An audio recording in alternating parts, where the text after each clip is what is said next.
ज्ञानाचा ज्ञानदीप हा लावू जगा जगात, त्याला नको तेलवात, हे ज्ञानरूपी मंदिर माझ्या घरात, हे ज्ञानरूपी मंदिर माझ्या घरात.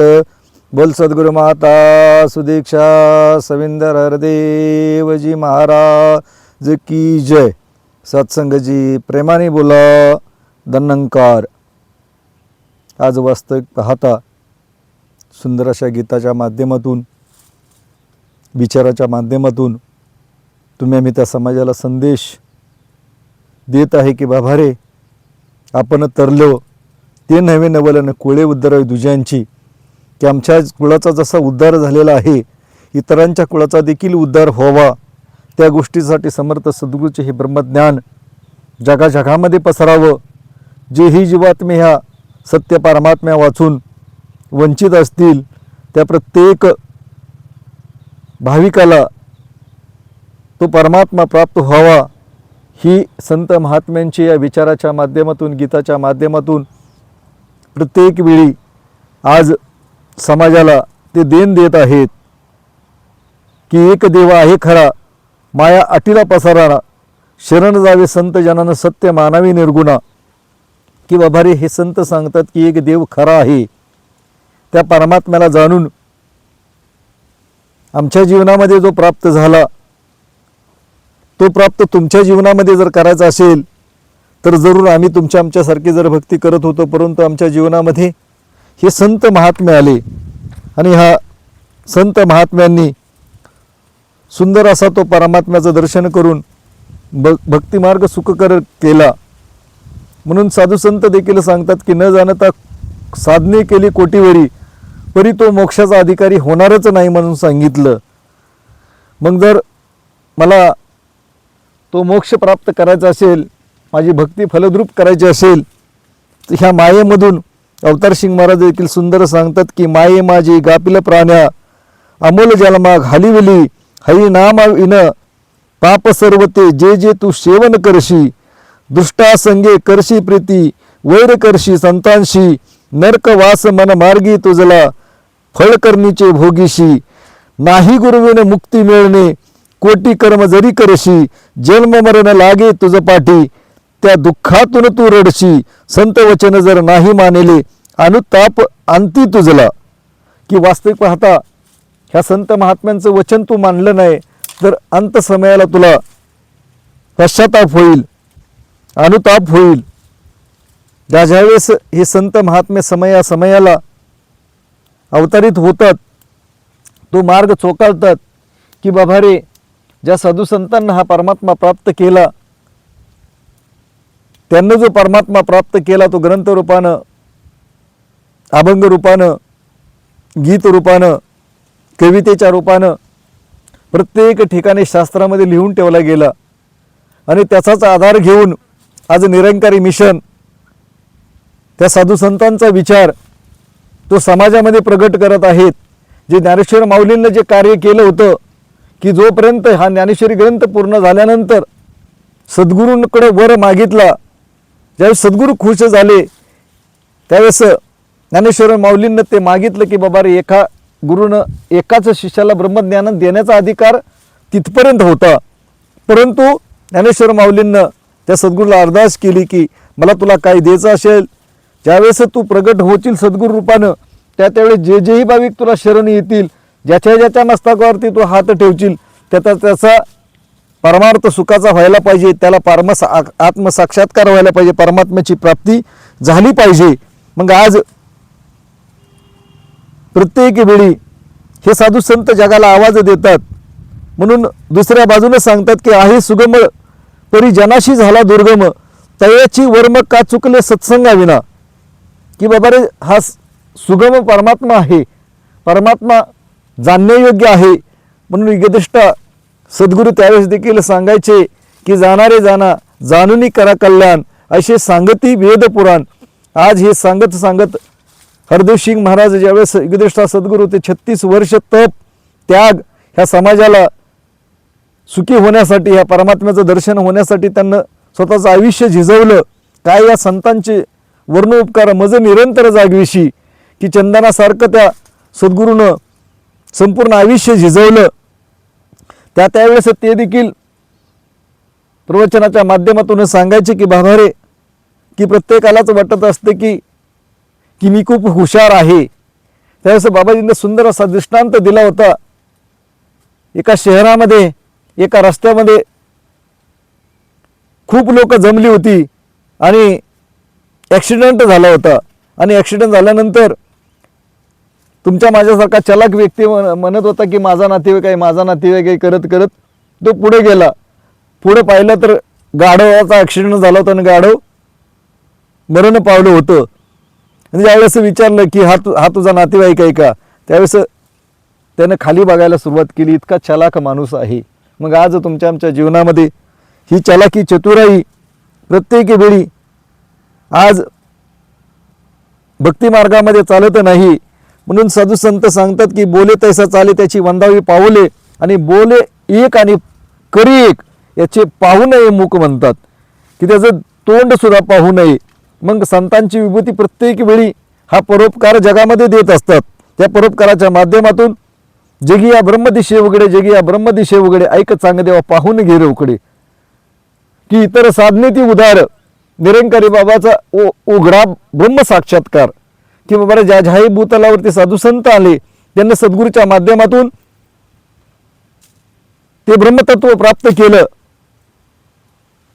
जगतवंदी जगद्गुरु तुकाराम महाराजांनी देखील तुमच्या आमच्यासारखी भक्ती करत होते, की कन्या सासुरेशी जाई मागे परतून पाहे कैशी वाटे माझ्या जीवा कधी भेटशी केशला जीवना वेगळी मासुळी तैसा तुका तळमळी, की माशाने एखाद्या पाण्यामधून बाहेर तडपडावं, किंवा एखादी सुवासीन सासरला जाईन तिनं मागं वरतून आई वडिलांची मला कधी भेट होईल, इतकी तळमळ जोपर्यंत ईश्वर भेटीची लागत नाही तोपर्यंत परमात्मा प्राप्त होत नाही. हा अनुभव जगतवंद्य जगद्गुरु तुकाराम महाराजांचा आहे. मग इतकं मोठं कष्ट, शरीराला वेदना, सांसारिक हानी झाली, आणि ज्यावेळेस भंडारीच्या डोंगरावरती अनुष्ठान मांडलं की देवा जोपर्यंत तुझं दर्शन होणार नाही, तुझी प्राप्ती होणार नाही, तोपर्यंत अन्न देखील शिवणार नाही. आणि ज्यावेळेस मग त्यांच्या जीवनामध्ये बाबा चैतन्याच्या माध्यमातून, आकाशवाणीच्या माध्यमातून तो प्राप्त झाला, आणि त्यांनी तो वर्णन केला की 15 दिवसामध्ये झाला साक्षात्कार, आणि विठ्ठल भेटला मग निर्गुण निराकार. आयुष्यभर विठ्ठलाचं नामस्मरण केलं, चिंतन केलं, भजन केलं, पूजन केलं, परंतु ज्यावेळेस प्राप्त झाला त्यांना सांगितले की परमात्मा विठ्ठल माझ्या जीवनामध्ये आला, पण तो निर्गुण निराकार रूपामध्ये, ज्याला रंग नाही, रूप नाही, ज्याला शस्त्र कापत नाही, अग्नी जाळत नाही, हवा उडवू शकत नाही, असा परमात्मा जगतवंद्य जगद्गुरु तुकाराम महाराजांना सांगितले प्राप्त झाला. परंतु आज प्रवचनाच्या माध्यमातून, कीर्तनाच्या माध्यमातून, चिंतनाच्या माध्यमातून, भजनाच्या माध्यमातून, जत्रेच्या माध्यमातून, व्रत उपवासाच्या माध्यमातून आजचा मानव मात्र भक्ती करतोय. परंतु बाबा रे, ही भक्ती करतोय चांगली गोष्ट आहे, परंतु ही भक्ती करत असताना ज्याला तुम्ही देव म्हणताय, ज्या देवासाठी तुम्ही भजन पूजन करताय, त्या परमात्म्याला तू जाणलेस का? हाका मारी ज्याच्या नावे त्याचे गावच नाही ठावे, की बाबा रे कुणाच्या नावानं तू धावा करतोय, तो परमात्मा तुझ्या जीवनामध्ये प्राप्त झालाय का? आणि जोपर्यंत प्राप्त होत नाही, ईश्वराची प्राप्ती होत नाही, भेट होत नाही, तोपर्यंत साधकाचा 4 वेद, 6 शास्त्र, 18 पुराण, नवे नवे जगामधले जेवढेही धर्मग्रंथ सांगतात की त्या भक्ताची भक्ती सुद्धा सुरुवात होत नाही.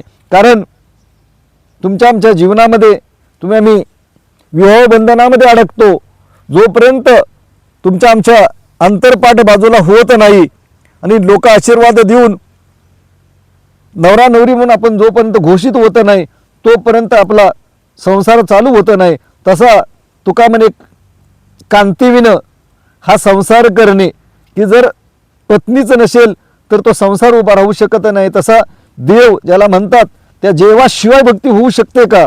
मग आज हे निरंकारी संत महात्मे आज बिंबीच्या देठापासून ओरडून सांगतात की बाबा रे, आमच्या जीवनामध्ये तो परमात्मा प्राप्त झाला, तो जाणणे योग्य आहे. आणि सद्गुरू आज सुदीक्षा महाराज आज अवतरित आहे, त्यांच्या कृपा आशीर्वादाने आमच्या जीवनामध्ये तो परमात्मा प्राप्त झाला. तुम्हाला वाटत असेल की माझ्या जीवनामध्ये तो प्राप्त व्हावा, तर जरूर ह्या निरंकारी संत महात्म्यांना विचारा. त्या अभंगामध्ये देखील सांगितले की कानडा राजा पंढरीचा, वेदांनाही नाही कळला अंत पार याचा, निराकार तो निर्गुण ईश्वर, कसा प्रगटला असा विटेवर, उभय ठेविले हात विटेवर, पुतळा चैतन्याचा, कानडा राजा पंढरीचा. परब्रह्म हे भक्तासाठी उभे टाकले भीमेकाठी, उभा राहिला भवसावळ जणू की पुंडलिकाचा, कानडा राजा पंढरीचा.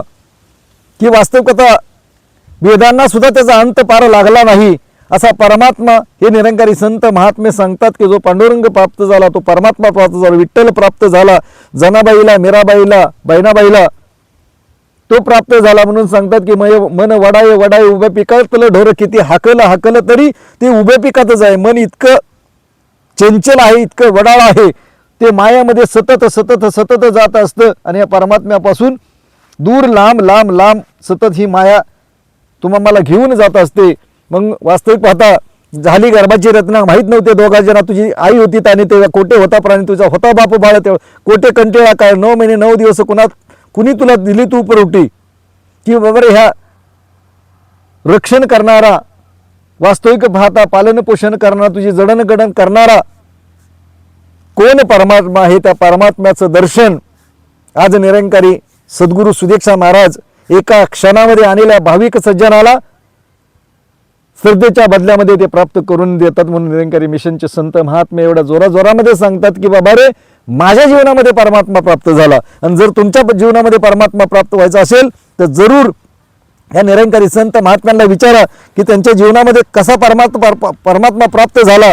हे संत महात्मे वेळोवेळी सांगतील की बाबा रे, संत जनांची संगत करुणी हरीचा मनी विचार करा, मनात ठेवा शब्द गुरुचा एकाचा आधार धरा, अनिक सर्व काही प्रयत्न मिथ्या मिथ्या अनिक सर्व उपाय, मायेतून मनास काढुनी मनाधरा सद्गुरूचे पाय, हा जगताचा करता धरता जगताचा हाची दातार, याचा आश्रय घेई मानवा स्वामी हाच आशे करतार, भरिल जो या झोळी धनाने धनिक खरा तोची होई, अवतार मने मिळे तयाला दास गुरुचा जो होई, जो दासत्व पत्करेल, जो आदबीन तो शरण येईल, त्याच्या बदल्यामध्ये ज्यावेळेस समर्थांना संत महात्मे शरण आले त्याच्या बदल्यामध्ये परमात्म्याची प्राप्ती करून गेली. हे सद्गुरूचं लक्षण आहे. मग आज समयाला सुदीक्षा महाराज प्रत्येक जीवात्म्याला ते प्राप्त करून देत आहेत. मग आज झाली पूर्ण गुरुची भेटी, आवागमन संपून गेले, सहज अवस्था प्राप्त झाली, दुःख कष्ट संपून गेले, जीवाशिवाची भेटी झाली, विलापही मिटून गेले, धडा देऊन गुरुने दुजे पाठ ते संपविले, परमात्मा आत्म्यास मिळाला, गेले दुःख आणि संताप, अवतार म्हणे या गुरुकृपेने क्षणात झाला प्रभू मिलाप. की अवतार सिंग महाराज सांगतात की बाबा रे, आत्माने परमात्म्याचा मिलाप झाल्यानंतर दुःख कष्ट माया ह्या सगळ्या गोष्टी बाजूला होऊन क्षणात प्रभूचा मिलाप झाला. मग ही सगळी दृष्टी प्राप्त व्हावी असं वाटत असेल तर हे निरंकारी संत महात्मे सांगायला आलेत की बाबा रे, आमच्या जीवनामध्ये परमात्मा प्राप्त झाला. तुम्हाला वाटतंय ना परमात्मा प्राप्त व्हावा, ईश्वर प्राप्त व्हावा, ज्या परमात्म्यासाठी तुम्ही भक्ती करताय, भजन करताय, पूजन करताय, व्रत करताय, उपवास करताय, तो जाणणे योग्य आहे. एवढे बेंबीच्या देठापासून का सांगतात की बाबा रे, माझ्या जीवनामध्ये तो प्राप्त झाला, ते सुख तुम्हाला प्राप्त व्हावं एवढीच भूक निरंकारी संत महात्म्याची असते. मग जरूर सद्गुरू माऊलीकडे दास अरदास करतो की बाबा रे, जेही भाविक सज्जने तुमच्या परमात्म्याच्या इशाराच्या आत्मसाक्षात्काराच्या पासून वंचित असतील त्या भाविक सज्जनांना तुम्ही दर्शन द्या, कृपा करा आणि त्यांचा देखील भवसागर पार करून न्या. प्रेमाने बोला धन्यंकारजी.